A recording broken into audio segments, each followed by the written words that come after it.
এটা শোনেন, এটা ছিল দাউদ। হ্যাঁ চাচি, এটা দাউদ হয়েছিল আপনার, কিন্তু আপনি ভুল চিকিৎসা করার ফলে এখন দাউদ। হ্যাঁ অনেক জায়গায় চিকিৎসা করছেন, কত জায়গায় হইব? 20-25 জায়গায় চিকিৎসা করছেন বছর 3 জগৎ। 20-25 হাজার টাকার ওষুধ খাইছেন? আচ্ছা, আর ফার্মেসিতে খাইছি 10-12 হাজার। 10-12 হাজার দাগ থাকে না, ওষুধ খাইলে দাগও থাকে না, চলে যা আবার বের হয়।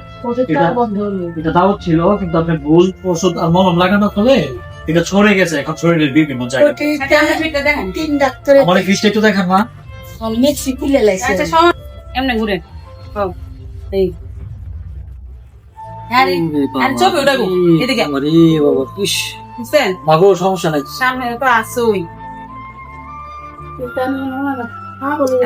আচ্ছা আচ্ছা, এমনি ঘুরেন, এমনি একটু ঘুরান, একটু ঘুরান। আমি দেখি চর্মরোগ বোঝেন তো, চামড়ার উপর যে রোগগুলো হয় এগুলো আমরা কি বলি? দাউদ বলি বা চর্মরোগ বলি, ঠিক আছে? চামড়ার উপর যত রোগ হয় সেগুলো আমরা কি বলি? চর্মরোগ বলি। এই সম্পর্কে আপনার সচেতন হতে হবে।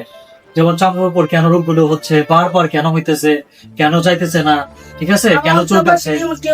হ্যাঁ, কিন্তু এখন তো হয়ে গেছে, বড় বড় হয়ে গেছে তো, অনেক টাকাও খরচ করছেন, অনেক জায়গায় গেছেন, অনেক দোকান গেছেন। রাত্রে ঘুমাইতেও পারতেছে না, চুলকানি একদম ঘুম নাই, মানে একটা অশান্তি বিরাজ করতেছে। এটা হচ্ছে দাউদ, অর্থাৎ ঘেমে, অর্থাৎ ঘামা হয়। যে সকল জায়গায় ঘামে বেশি ওইখানে বেশি হয়, ঠিক আছে? আমার দিকে তাকা, আমার কথাগুলো মনোযোগ দিয়ে শোনো। দীর্ঘদিন চিকিৎসা করতে হবে। কি দিন করতে হবে? দীর্ঘদিন। চিকিৎসা বন্ধ করা যাবে না, ফার্মেসি থেকে কোনো চিকিৎসা নেওয়া যাবে না, ঠিক আছে? আমার অবজারভেশনে যেহেতু আসছেন, আমি এটা ইনশাল্লাহ ভালো করে ডাক্তার দিব আল্লাহর মধ্যে, ঠিক আছে? আচ্ছা, আপনি একটা কাজ করবেন, 3টা নিয়ম মানতে হবে। প্রথম কথা হচ্ছে শরীর যেন না ঘামে, এই জন্য ঠান্ডা পরিবেশে থাকতে হবে, ঠিক আছে? রোদ্রে কাজ করা যাবে না, ধুলাবালুতে কাজ করা যাবে না। দ্বিতীয় হচ্ছে আপনার কাপড় খুব ভালো করে গরম পানিতে ধুয়ে তারপর ব্যবহার করতে হবে।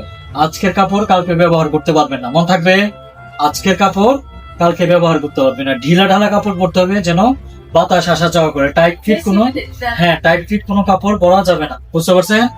আচ্ছা, খাবার দাবারের ক্ষেত্রে, হ্যাঁ খাবার দাবারের ক্ষেত্রে মা গরুর মাংস, চিংড়ি মাছ মানে ইচা মাছ, বেগুন, কচুলতি, হাঁসের মাংস, মুসুরির ডাল, এগুলো কিছুদিন খাবেন না, 1 বছর না। দীর্ঘদিন না খেলে তো আবার আপনার পুষ্টির অভাব হবে শরীরে। কিছুদিন খাবেন না, কথা বুঝতে পারছেন? আপনার 15 দিন পরে ইনশাল্লাহ আবার আমার সাথে যোগাযোগ করবেন, ঠিক আছে? আচ্ছা, আপনি জানেন পরে আপনারা বলছে যে আমরা কেন ভালো হয়েছি। আপনার পায়ের অঞ্চলে খবর নিবে, ম্যাক্সিমাম রোগী বলবে যে আমি পায়ের ডাক্তারের এখানে গিয়ে আমার চর্মরোগ গেছে, খবর নিয়ে দিতেন। কিন্তু এই জন্যই শুনে আইছেন নাকি? ইনশাল্লাহ ভালো হয়েছে।